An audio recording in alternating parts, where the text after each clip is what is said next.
Dans cet exercice d'optimisation, on a un flacon, on parle d'un flacon qui a la forme d'un coin de pavé avec des dimensions qu'on a appelées x.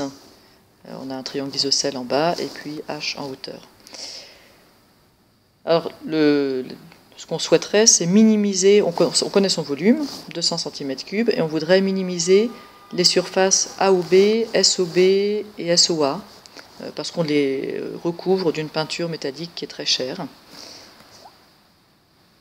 Vous pouvez soit suivre les instructions, les sous-questions qui sont dans l'exercice, soit essayer directement cet exercice avec les étapes qu'on connaît maintenant assez bien.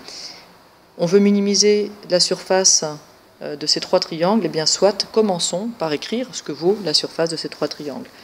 Donc je vais l'appeler petit s pour ne pas confondre avec le sommet grand S. Donc qu'est-ce que vaut cette surface? Eh bien elle vaut donc la surface du triangle AOB. Ici j'ai un triangle rectangle avec x et x. Donc pour la surface simplement x fois x divisé par 2, c'est-à-dire x au carré sur 2. Pour SOB, eh bien j'ai x fois h divisé par 2, puisque j'ai à nouveau un triangle rectangle.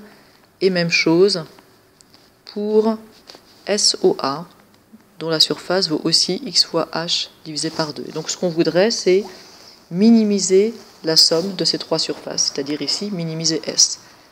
Parfait, on a presque tout ce qu'il nous faut. Le seul problème, c'est qu'on est dépendant de deux variables. On a du x et on a du h. Alors il faut qu'on trouve une manière de n'avoir qu'une seule variable. Or, on vous donne le volume qui est égal à 200 cm3.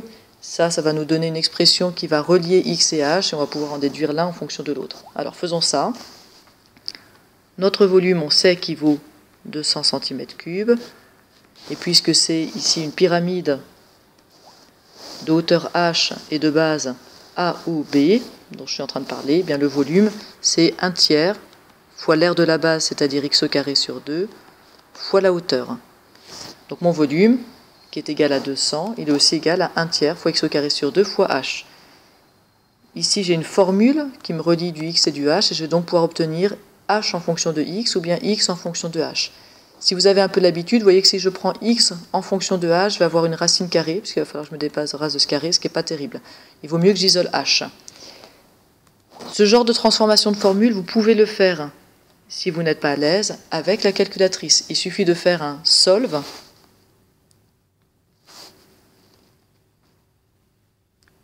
« 200 égale 1/3 fois x au carré sur 2 fois h, virgule h », et la calculatrice vous donnera h en fonction du reste, c'est-à-dire en fonction de x ici et puis des nombres. Que vous le fassiez à la main ou que vous le fassiez à la calculatrice, vous devez en tout cas trouver que h, c'est 1200 sur x au carré. Maintenant qu'on a h en fonction de x au carré, eh bien, il suffit que je remplace ici, dans mon expression, chaque fois que j'ai h, je remplace par 1200 sur x au carré, et ça joue. À nouveau, vous n'êtes pas obligé de faire ça à la main. Vous pouvez tout à fait, dans votre calculatrice, rentrer h, 2 points égale 1200 sur x au carré, puis rentrer s, 2 points égale, alors mettez peut-être quand même un s de x, 2 points égale x au carré sur 2, plus x fois h de x. Alors ça supposerait qu'ici vous ayez marqué, vous corrigerez h de x, 2 points égale. Donc x fois h de x sur 2, plus x fois h de x sur 2. Et la calculatrice va se charger de remplacer tous les h de x par 1200 sur x au carré. Vous n'avez rien à faire. Une fois que vous avez défini ça, vous avez vraiment fait le travail de la partie la plus difficile, puisque vous avez fait la modélisation. Nous, on veut minimiser cette surface, eh bien, on va faire f min de s de x. Alors, je vous rappelle qu'il faut un certain nombre de paramètres. D'abord, qu'est-ce qui varie? Ici, c'est x qui bouge. On a vu que h va aller bouger en fonction de x, mais ça, on s'en est déjà occupé. Et puis, il faut donner des bornes à x, puisque x, ici, c'est une longueur, on ne veut pas que ce soit négatif, donc au minimum 0. On n'a pas de valeur maximale pour x, donc on pourrait mettre plus l'infini.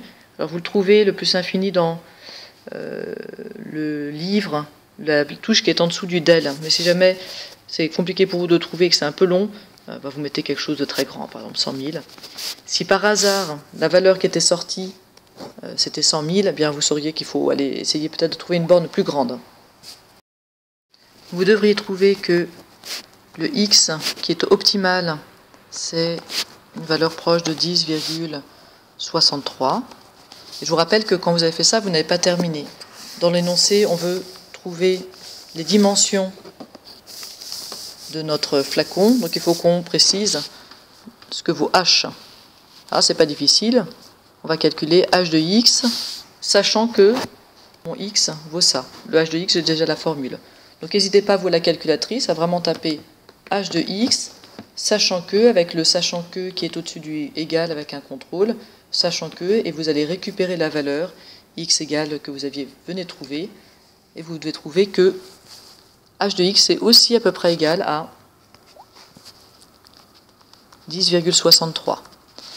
Alors à nouveau, quand on veut minimiser le tour de quelque chose avec un volume maximal à l'intérieur, on va se retrouver sur des formes très rondes. Et c'est donc assez normal qu'on trouve un x qui est égal à la hauteur.